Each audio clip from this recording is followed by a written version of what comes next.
Hi guys, it's Jasmine with Real World Mental Illnesses, and today we're doing a video on schizophrenia.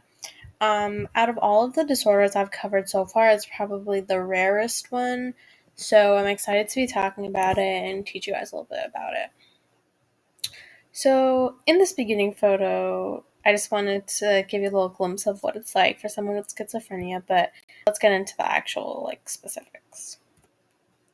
So, some symptoms. So typically somebody with schizophrenia hallucinates voices and images. So they're gonna see things that nobody else is seeing, and this is a big one, they're gonna hear things that no one else does. So someone who's schizophrenic is gonna hear voices all day telling them all kinds of stuff, but again, nobody else can hear it, just them. Then there's people with schizophrenia have delusions, they experience paranoia, they have trouble sleeping, and they can have suicidal thoughts. But I would say the main symptoms are the first three.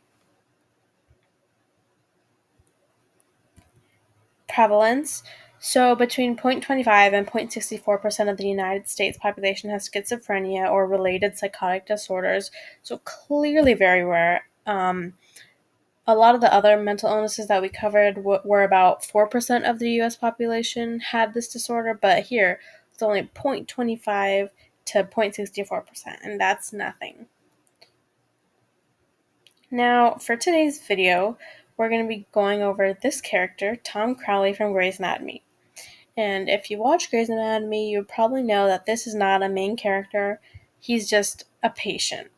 However, the whole episode was dedicated to him having schizophrenia, and I think it's important to use him as an example, especially because I don't think there are any main characters in any television shows that do have schizophrenia.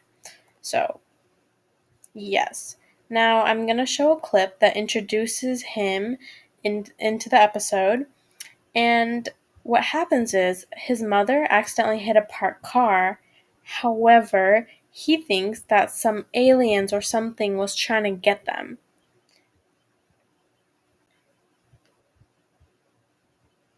Jody Crawley, 60-year-old driver who lost consciousness and hit a parked car. Vital signs stable, complains of abdominal pain. It wasn't a parked car. It was them. They hit us. Sir, who are you? Who am I? Who are you? He's my son. Oh, why don't we go in the waiting room? No, he needs to stay with me. He's a paranoid schizophrenic. Okay. All right. Let's put her on a gurney. On my count. 1, 2, 3. Listen to me, Mother. They're trying to get to me through you. You have to believe me. Tom, they're not real. Look at me. Look at me, honey. Did you feel dizzy or lightheaded before the crash? No, I felt fine. Okay, abdominal tenderness. I feel a mass. I've had it for quite a while. Maybe that's what caused me to black out. I've been warning her. They're trying to hurt her, but she won't believe me. Tom, look at me. You know I wouldn't lie to you. No! You have to believe me. Someone has to believe me. Aliens have impregnated my mother.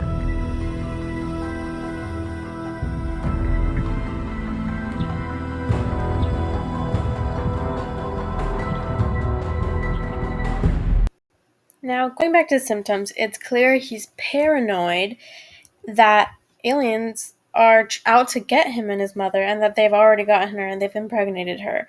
Obviously, that's not true or possible, but that's what he's worried about. Okay, how long have you had the growth? Can you cover the clock? The number 5 bothers him. Yeah, can you get something to cover the clock?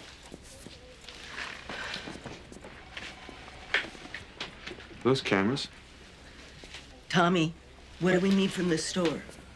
Why won't they leave me alone? Tommy, do we need fruit? Yeah, why won't you leave me alone? What kind of fruit do we need, honey? So back to this, he's paranoid that these aliens won't leave him alone, and that the smoke detector, which is in every room, in every building, in every house, he thinks those smoke detectors are cameras where the aliens are watching him. And in that scene, you could see that his mother, who knows him well, was asking him, what fruits do we need from the grocery store? And she's trying to say something that she knows will distract him from his paranoid thinking and his hallucinations and his delusions. Apples, Pears, strawberries. Make a list. Could you give him a pencil and some paper? Yeah. He needs something to distract him from the voices. Hey, ma'am, the growth. Oh, yeah, I'm sorry. I've had it for a while. I've been meaning to... How's that feel?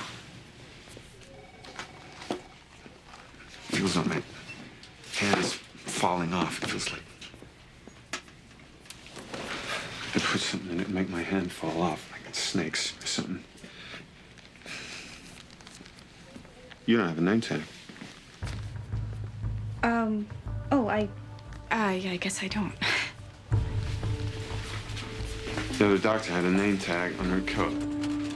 I had to change my lab coat, and this You one. think I'm an idiot? You were working for them. You got my mother, and now you're trying to get me. Stay away from this. I keep telling you to stay away from us!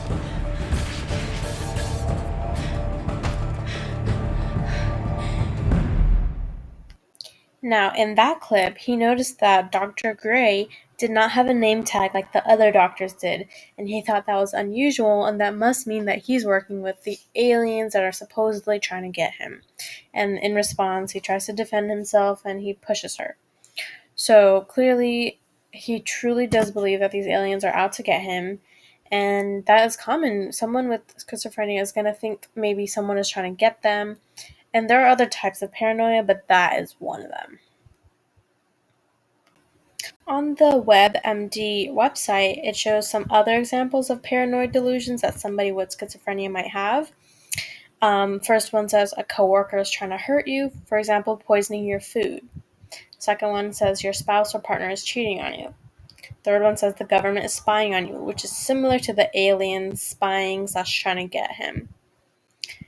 The last one says people in your neighborhood are plotting to harass you. So I think that's enough of the Tom Crowley clips. That gives you a little insight into how someone feels and thinks when they do have schizophrenia. But now, on a more positive note, let's get into the treatment options. Keep in mind, when you have schizophrenia, you're probably going to need to have lifelong treatment. So, for example, if you're taking pills, you're probably going to need to keep that up your whole life. You can't just stop like you would with some other mental illnesses. For example, with anxiety, you may feel that your anxiety got better after a few months and maybe you don't need medications anymore. But that's not really the case for schizophrenia. So, some treatment options. So, some people take antidepressants or anti anxiety meds. Some people take antipsychotics like risperidone. Some people do therapy, and of course, there's thousands of types of therapy. Most importantly, there's individual therapy, CBT therapy, etc. But a key treatment option that I wanted to note was something called convulsive therapy, and it's definitely one of the more extreme treatment options in comparison to therapy or meds, and I will show you a picture of what it would look like to get electroconvulsive therapy. So here's an image, and there are electrodes attached to this lady's forehead.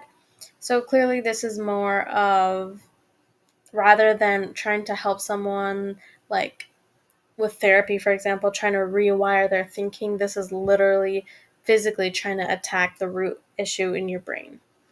So on the bright side, there are so many treatment options, and you certainly can get better. However, you're just going to have to keep the progress up your whole life, and you can never really slip up when it comes to your treatment options.